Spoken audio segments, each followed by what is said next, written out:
Hi guys, welcome back to YouTube channel. ഞങ്ങൾ ഇച്ചിരി ബിസിയിലായിരുന്നു. ഞാൻ വീട്ടിലായിരുന്നു. വീട്ടിൽ നിന്ന് ഇന്ന് അങ്ങോട്ട് വന്നതേ ഉള്ളൂ. ആള് നമ്മുടെ അപ്പുക്കൂട്ടൻ്റെ ഒന്നാം പറഞ്ഞ ആളാണ്. അപ്പോൾ അതിൻ്റെ ഇച്ചിരി ഓട്ടത്തില്ല. നമ്മൾ ഫുഡൊക്കെ നമ്മൾ വീട്ടിൽ തന്നെ ഉണ്ടാക്കുന്നത്. അപ്പം നമ്മൾ ശ്യാമളമ്മയുടെ അവിടെ പോയി പാത്രം എടുക്കാൻ പോവാ കേട്ടോ. ഇച്ചിരി ബിസിയാണ്. അപ്പം രമേമ്മയും നമ്മുടെ മഞ്ജു ചേച്ചി എന്തോ കാര്യം ഉണ്ടെങ്കിലും ഞങ്ങളെ ഹെൽപ്പ് ചെയ്യാൻ മഞ്ജു ചേച്ചി വരും. അപ്പം മഞ്ജു ചേച്ചി രമേമ്മ എല്ലാവരുടെ സാമ്പാറിനും അവിയലിനും ഒക്കെയുള്ള അരിഞ്ഞുകൊണ്ടിരിക്കുക. അപ്പം എന്താ വീട്ടിൽ പെയിൻ്റ് അടി ആയിരുന്നേ. അപ്പം പെയിൻ്റ് അടി ഇന്നത്തോടെ കഴിഞ്ഞു. അപ്പം എന്താ നാളെ നാരായണൻ വായനയുണ്ട്. സദ്യ നമ്മൾ തന്നെയാണ്. നമ്മൾ ശ്യാമളാമ്മയുടെ അവിടെ പാത്രം എടുക്കാൻ വന്നെയാണ്. മറ്റേ അരി ഊറ്റാനുള്ളതും പപ്പടട്ടപ്പയും എല്ലാം എടുക്കാൻ വന്നെയാണ്.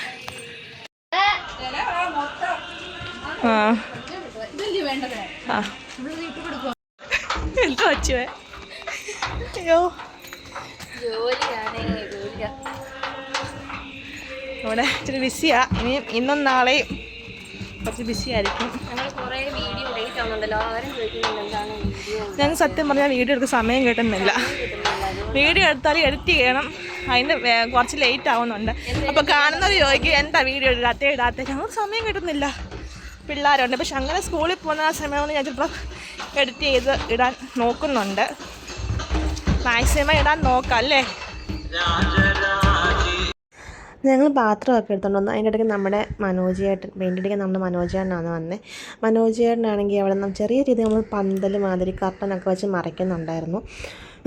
അപ്പോൾ അവർ പെയിൻ്റ് അടി ഞായറാഴ്ച കൊണ്ടായിരുന്നു. അത് ഇന്നലെ കൊണ്ട് മിനിഞ്ഞാന്ന് കൊണ്ടാണ് പെയിൻ്റ് അടി കഴിഞ്ഞത് കേട്ടോ. ഞായറാഴ്ച കൊണ്ട് പെയിൻ്റ് അടി കഴിഞ്ഞിട്ട് അപ്പം നമ്മുടെ കുറച്ചൊക്കെ എല്ലായിടും ഒന്ന് ഇതാക്കിയിട്ടുണ്ട്, ഷീറ്റ് ഇട്ടിട്ടുണ്ടായിരുന്നു. അപ്പം പെയിൻറ്റ് കൂടെ അടിക്കാമെന്ന് എഴുതി പെയിൻറ്റും അടിച്ചിട്ട് വീടൊന്ന് കളർഫുള്ളാക്കി കേട്ടോ.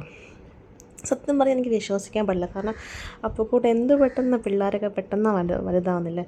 അവനെന്ന് പറഞ്ഞാൽ ഒരു എന്താ പറയുന്നത് എമർജൻസി ആയിരുന്നു കേട്ടോ. അച്ഛന് ഫ്ലൂയിഡ് ഇല്ലാതെ ഞങ്ങൾ 5-ാം തീയതി ഇതുപോലെ ഹോസ്പിറ്റലിൽ പോയി. 6-ാം തീയതി ഡോക്ടർ പറഞ്ഞു എമർജൻസിയാണ്, നമുക്ക് സിസേറിയൻ ചെയ്തെടുത്ത് ഒക്കത്തുള്ളെന്ന് പറയും. അങ്ങനെ അങ്ങനെ പെട്ടെന്ന് സിസേറിയൻ ചെയ്തെടുക്കുമായിരുന്നു. അപ്പോൾ കുഞ്ഞിന് ഫ്ലൂയിഡ് ഇല്ലാതെ കിടന്ന് അവന് കുറേ ബുദ്ധിമുട്ടുകളും കാര്യങ്ങളും ഒക്കെ ഞങ്ങൾക്ക് ഭയങ്കര വിഷമമായിരുന്നു. അപ്പം ഞങ്ങൾ കരഞ്ഞ് വിളിച്ചിട്ടായിരുന്നു ഞങ്ങളുടെ പ്രാർത്ഥന. അതൊക്കെ ഭയങ്കര ദൈവത്തിൻ്റെ ഇതുകൊണ്ട് അവനെ ഞങ്ങൾക്ക് ശരിക്കും ഒരു ആരോഗ്യത്തോടെ കിട്ടിയത് തന്നെ. പിന്നെ നമ്മുടെ മഞ്ജു ചേച്ചിയും ജയ ചേച്ചിയും എല്ലാം രമേമ്മയെല്ലാം നമ്മളെ സഹായിക്കാൻ വന്നിട്ടുണ്ടായിരുന്നു. അതിൻ്റെ ഉണ്ണിച്ചേട്ടൻ വിളിച്ചായിരുന്നു. ഉണ്ണിച്ചേട്ടൻ സംസാരിച്ചുകൊണ്ടിരുന്നു. പിന്നെ ഞാനാണെങ്കിൽ അവന് നേരത്തെ തലേദിവസം തന്നെ ഗിഫ്റ്റ് കൊടുത്തിട്ടുണ്ടായിരുന്നു. വല്യച്ഛൻ്റെ വല്യമ്മേൻ്റെ മകൻ കുഞ്ഞൊരു ഗിഫ്റ്റ്, ഒരു വളയും ഒരു മാലയുടെ ലോക്കറ്റും വാങ്ങിച്ചു കൊടുത്തിട്ടുണ്ടായിരുന്നു കേട്ടോ. അപ്പോൾ ആദ്യം ഇടാൻ സമ്മതിച്ചില്ലായിരുന്നു. പിന്നെ അമ്മു വന്നിട്ടുണ്ടായിരുന്നു തലേന്ന് തന്നെ. അപ്പം എന്തൊക്കെയോ പറഞ്ഞ് എന്തായാലും അവനത് ഇടിയിപ്പിച്ചു. ഇച്ചിരി അവൻ ഇടാൻ സമ്മതിക്കത്തില്ലായിരുന്നു. അപ്പം ഇടിയിച്ചു. പിന്നെ ശങ്കരനാണെങ്കിൽ ഉറങ്ങിയിട്ടുണ്ടായിരുന്നു കേട്ടോ. നേരത്തെ ഉറങ്ങിയായിരുന്നു. അപ്പോൾ അവനെ സ്കൂളിലൊന്നും വിട്ടില്ലായിരുന്നു കേട്ടോ. അനിയൻ്റെ ആദ്യത്തെ പിറന്നാളല്ലേ, അപ്പം പോകണ്ടെന്ന് തന്നെ പറഞ്ഞു. ഒരു ദിവസം ക്ലാസ് മിസ്സായെന്ന് ഒരു കുഴപ്പമൊന്നുമില്ല. അപ്പം അവനങ്ങനെ 1 വയസ്സായി. ഞാൻ ഇപ്പോഴും അതൊക്കെ ആലോചിക്കുമ്പോൾ സത്യം ഞങ്ങൾക്ക് പേടിയാവും. കാരണം അവളൊന്നും അറിയുന്നില്ലായിരുന്നു ഹോസ്പിറ്റലിൽ. അവൾ കുഞ്ഞെന്ന് ചോദിക്കുമ്പോൾ എല്ലാം കുഴപ്പം, ഞങ്ങൾ എൻ്റെ ഇൻക്യുബേറ്റർ വെച്ചേക്കുക, ജസ്റ്റ് അവന് മഞ്ഞ നിറമുണ്ട് എന്നൊക്കെ പറഞ്ഞ് ഞങ്ങൾ കുറച്ച് ആശ്വസിപ്പിച്ചു.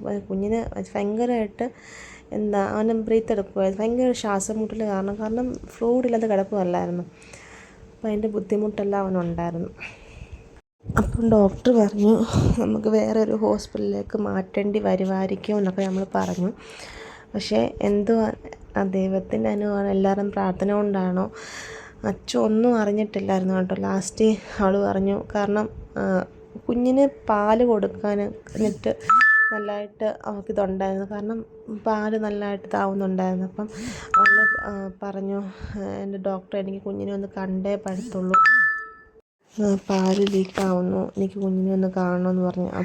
അപ്പോഴാണ് ഞങ്ങൾ പിന്നെ പതുക്കെ പറഞ്ഞു, അമ്മയൊക്കെ പതുക്കെ പറഞ്ഞു, മോനെ കുഞ്ഞിച്ചിരി ഇതിൻ്റെ പ്രശ്നമുണ്ട്, ഇത് പേടിക്കാനൊന്നുമില്ല, അടുത്തപ്പം അവൾക്ക് ആഗ്രഹം ഉണ്ടായിരുന്നു എന്താ ഡെലിവറി സമയത്ത് ഹരി കൂടെ ഉണ്ടാകണം. പക്ഷെ അവന് വരാൻ പറ്റിയില്ല, ലീവ് അവൻ 2 ദിവസം കഴിഞ്ഞിട്ടാണ് വന്നത് കേട്ടോ. അപ്പം എന്താ അങ്ങനെ കുഞ്ഞിന്, അതായത് ഹരി ഓഗസ്റ്റ് 6 ആയിരുന്നു ഡെലിവറി. 8 ഉണ്ണിച്ചേട്ടൻ വന്നു, 9 ഹരിയും വരുമായിരുന്നു. അങ്ങനെ എന്താ അവന് കുഴപ്പമൊന്നുമില്ലാതെ ഞങ്ങളുടെ കൈ കെട്ടി. അങ്ങനെ അടുത്ത ദിവസം രാവിലെ, അതായത് ഗുഡ് മോർണിംഗ് ഗൈസ്. അപ്പം രാവിലെ അപ്പക്കുട്ടൻ്റെ പിറന്നാളാണ്. പണിയെല്ലാം നടക്കുന്നു. എല്ലാം ഇന്നലെ അടുപ്പിച്ച് വെച്ചു. അമ്മ രാവിലെ എണ്ണീറ്റ് വിളക്കൊക്കെ കത്തിച്ച് എല്ലാം ഉണ്ടാക്കിക്കൊണ്ടിരിക്കുന്നു. ഇഡലി ഉണ്ടാക്കിക്കൊണ്ടിരിക്കുന്നു. സാമ്പാറിൻ്റെ കഷ്ണങ്ങൾ അടുപ്പിൽ വെച്ചു. പെരുന്നാളിയാർഞ്ഞാനോ അമ്പച്ചി പോവാനോ? അമ്പച്ചി പോവാനോ? ആ ടാറ്റ കൊടുത്ത്, ടാറ്റാ ടാറ്റാ. വെള്ളം തൊട്ട് തുടയ്ക്കുന്നേ ഉള്ളൂ. രാവിലെ കുളിപ്പിക്കും. രാവിലെ ടാറ്റ ടാറ്റ ടാറ്റ ടാറ്റ ടാറ്റ ടാറ്റ ടാറ്റ ടാറ്റ. ഒരുക്കി തരാൻ പറയും. കൈയെല്ലാം പോഞ്ഞിരിക്കുമോ മോളോട്? ആ ടാറ്റ ടാറ്റ ടാറ്റ. പോയിട്ട് വരണേ. ആണ്ടേ നിങ്ങളെ വല്യമ്മച്ചിയുടെ എല്ലാം ഇട്ടിട്ടുണ്ട് കണ്ടോ? പോയി ആമ്പറ്റി പോയിട്ട് വാ. രാവിലെ നാരായണൻ വായന ഉണ്ടായിരുന്നു. വെളുപ്പിന് തന്നെ നമ്മുടെ മഞ്ജു ചേച്ചി വന്നെല്ലാം ഒരുക്കി തന്നെ കേട്ടോ. അപ്പോൾ ഇതിന് ശങ്കരനും എല്ലാം ഒരുങ്ങി റെഡി ആയിട്ടുണ്ടായിരുന്നു. പിന്നെ നമ്മുടെ സിന്ധുവമ്മ, അപ്പം അച്ചു കുഞ്ഞിനെ കൊണ്ട് അമ്പലത്തിൽ പോയേക്കുമായിരുന്നു. സിന്ധുവമ്മയാണെങ്കിൽ ഒരു ജീപ്പ് വാങ്ങിച്ചുകൊണ്ട് രമേമ്മയുടെ അവിടെ കൊണ്ട് വെച്ചേക്കുമായിരുന്നു കേട്ടോ. അപ്പം ഞങ്ങൾ അതെടുക്കാൻ പോയേക്കുമായിരുന്നു. ശങ്കരനെ അതും കയറ്റിക്കൊണ്ട് വീട്ടിലോട്ട് കൊണ്ടുപോയി കേട്ടോ. അപ്പം അവൾക്ക് എന്തോ ഒരു ഇത് കിട്ടിയിട്ടുണ്ടായിരുന്നു. എന്തുവാ അവൾ കാരണം എന്താ പറയുക, അവിടെ നിന്നങ്ങാണ്ട് ചാർജർ കെട്ടിയിട്ടുണ്ടായിരുന്നു. അപ്പോൾ എന്തിൻ്റെയാണെന്ന് ഞങ്ങളൊന്നും അനങ്ങാൻ പോയില്ല. ഇതെന്തിൻ്റെ? അപ്പം ഈ സിന്ധുവമ്മ ചാർജർ മാറ്റി വെക്കാൻ മറന്നുപോയി. കവറിനകത്തിൽ എന്തോ ചാർജർ കണ്ടിട്ടുണ്ടായിരുന്നു. അങ്ങനെ അവൾക്ക് എന്തോ പിടി കെട്ടിയിട്ടുണ്ടായിരുന്നു. അപ്പോൾ അങ്ങനെ 2 പേർ കൂടി ഇരിക്കാവുന്ന രീതിയിലാണ് സിന്ധുവമ്മ വാങ്ങിച്ചുകൊണ്ട് വന്നിട്ട്. ഞങ്ങൾ ഒന്നായിട്ട് ഒരാൾക്ക് വാങ്ങിക്കത്തില്ല. വാങ്ങിക്കുവാണെങ്കിൽ 2, അതായത് ഒരാൾക്കായിട്ട് വാങ്ങിക്കത്തില്ല. വാങ്ങിക്കുവാണെങ്കിൽ 2 പേർ കൂടെ വാങ്ങിക്കത്തുള്ളൂ കേട്ടോ. 2 പേരും കുഞ്ഞുങ്ങളല്ലേ. അപ്പോൾ ഒരാൾക്ക് കൊടുക്കുമ്പോൾ ഒരാൾക്ക് വിഷമമാവും. അങ്ങനെ നമ്മുടെ കുറച്ച് പേരാണെങ്കിൽ 2 പേർക്കും ഡ്രസ്സ് കൊണ്ടുവന്നിട്ടുണ്ടായിരുന്നു കേട്ടോ പിറന്നാളിന്. ഇളയൊക്കെ കൊടുക്കുമ്പോൾ മൂത്താൾക്ക് വിഷമമാവുമെന്ന് കരുതി 2 പേർക്കും ഡ്രസ്സും കൊണ്ടിട്ടുണ്ടായിരുന്നു. അപ്പോൾ എല്ലാവർക്കും താങ്ക് യു.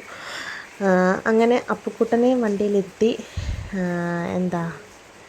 ചേട്ടനും അനിയനോട് ഭയങ്കര ഓടിയിലൊക്കെ ആയിരുന്നു. അപ്പോൾ 2 പേർക്കും ശങ്കരന് സന്തോഷമായി, അപ്പുക്കുട്ടന് സന്തോഷമായി കേട്ടോ. എന്നിട്ട് അങ്ങനെ കുറേ വീഡിയോസും ഫോട്ടോസും ഒക്കെ എടുത്ത്. അപ്പം അതിനിടയ്ക്ക് നമ്മുടെ അച്ചു ആണെങ്കിൽ നമ്മുടെ ലാലു അങ്കിൾ വന്നിട്ടുണ്ടായിരുന്നു. പായസവും ചോറും ഒക്കെ അങ്കിളായിരുന്നു നോക്കിയിരുന്നത് കേട്ടോ. അതിനിടയ്ക്ക് അച്ഛനും ലാലു അങ്കിളൂടെ മറ്റേ പായസത്തിനുള്ള തേങ്ങാപ്പാൽ എടുക്കുകയൊക്കെ ചെയ്യുമായിരുന്നു. പിന്നെ ഒരു 8:30-9 മണി ആയപ്പോഴത്തേന് വിളക്ക് കത്തിച്ച് നാരായണീയം തുടങ്ങാൻ സമയമായിട്ടുണ്ടായിരുന്നു. അപ്പോൾ കുറച്ച് പേരായിട്ട് വരാൻ തുടങ്ങിയിട്ടുണ്ടായിരുന്നു.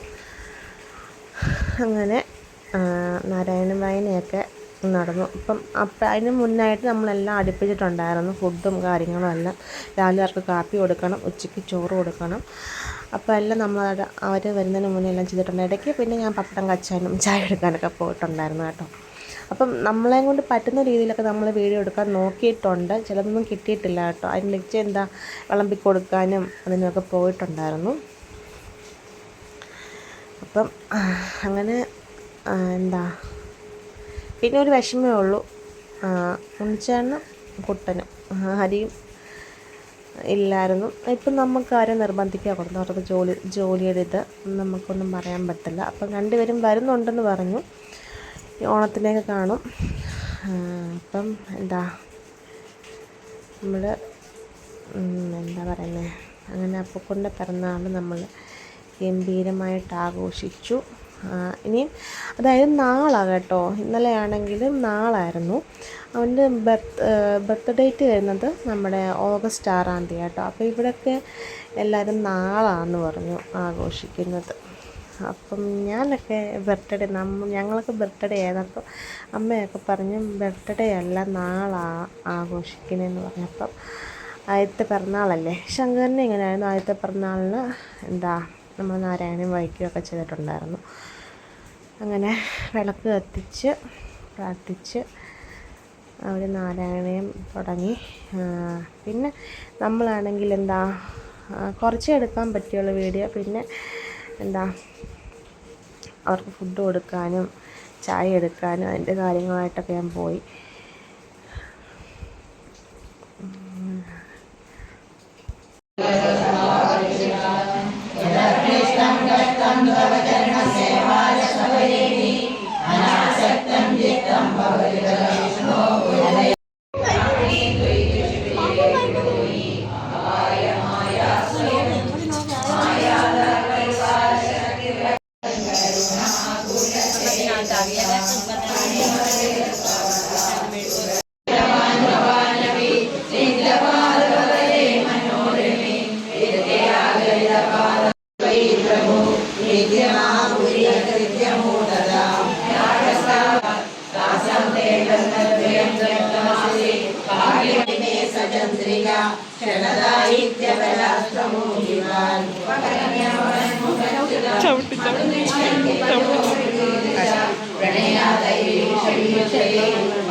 അങ്ങനെ കുഞ്ഞുങ്ങളെ കൊണ്ട് രണ്ടുപേരെയും കൊണ്ട് ചോറ് വിളമ്പിച്ച് കേട്ടോ. എന്നിട്ട് അവനെ തന്നെ ആദ്യം ഇരുത്തിയെന്നെ കേട്ടോ. പിറന്നാളിനെ ആദ്യം ഇരുത്തണമെന്നല്ലേ, അവർക്കും കൊടുത്ത് ശങ്കരനും കൊടുത്ത്. പിന്നെ വീഡിയോ എടുക്കാൻ പറ്റിയില്ല കേട്ടോ. പിന്നെ വിളമ്പാനും ഇതിനൊക്കെ പോയി. ലാസ്റ്റിലാണെങ്കിൽ നാരായണീയം കഴിഞ്ഞ് നമ്മുടെ നിർത്താൻ നേരത്ത് കർപ്പൂരമൊക്കെ ഒഴിവില്ല, അത് എടുക്കാൻ പറ്റിയ കേട്ടോ. തിരക്കായിപ്പോയി. എന്നിട്ട് ലാസ്റ്റ് അവർക്ക് ചായ കൊടുത്തിട്ട് നാരായണീയം അവസാനിപ്പിച്ചിട്ട് ഞങ്ങൾക്ക് കുറേ ജോലി ഉണ്ടായിരുന്നു. കാരണം ഫുള്ള് ക്ലീൻ ചെയ്യണമായിരുന്നു. എല്ലാം ചെയ്യണം. വിളിച്ചവരെല്ലാം വന്നിട്ടുണ്ടായിരുന്നു കേട്ടോ. നാരായണീയം വായിക്കാനായാലും എല്ലാം വന്നിട്ടുണ്ടായിരുന്നു. നമ്മുടെ പരിപാടിയെല്ലാം കഴിഞ്ഞിട്ട് പാത്രം കണ്ടു, ഇഷ്ടംപോലെ പാത്രമുണ്ട് കഴുകാനുണ്ട്. അതിന് കൈയൊക്കെ മുറിഞ്ഞ് ചോരയൊക്കെ വരുന്നുണ്ട്. എങ്ങനെ ഉണ്ടായിരുന്നു? സൂപ്പറായിരുന്നു, നല്ല പരിപാടിയായിരുന്നു. കുറേ പാത്രം അപ്പം ഒത്തിരി പണികളും ഉണ്ട്. ഇനി വൈകിട്ടും കുറേ ഗസ്റ്റ് ഉണ്ട്. അപ്പൊ ഇന്ന് ഉണ്ടാക്കിയതെല്ലാം തീർന്നു പോയി കേട്ടോ. എല്ലാ വട്ടം എന്തെങ്കിലും പരിപാടി വരുമ്പോ ബാക്കി ഉണ്ടാവുന്ന ഫുഡ്, പക്ഷെ നമ്മള് പ്രതീക്ഷിച്ചും കൂടുതൽ ആൾക്കാർ വന്നു. ഫുഡും എല്ലാം തീർന്നു. ഞങ്ങളുടെ ഇന്നത്തെ പത്ത് നല്ല ടയേർഡാ. അപ്പം അപ്പൂക്കൂട്ടിന് കിട്ടിയ ഗിഫ്റ്റ് അല്ല, ഞങ്ങള് അൺബോക്സ് ചെയ്യാം. അതൊരു അടുത്ത വീഡിയോ ആയിട്ട് ഞങ്ങൾ ഇടാം.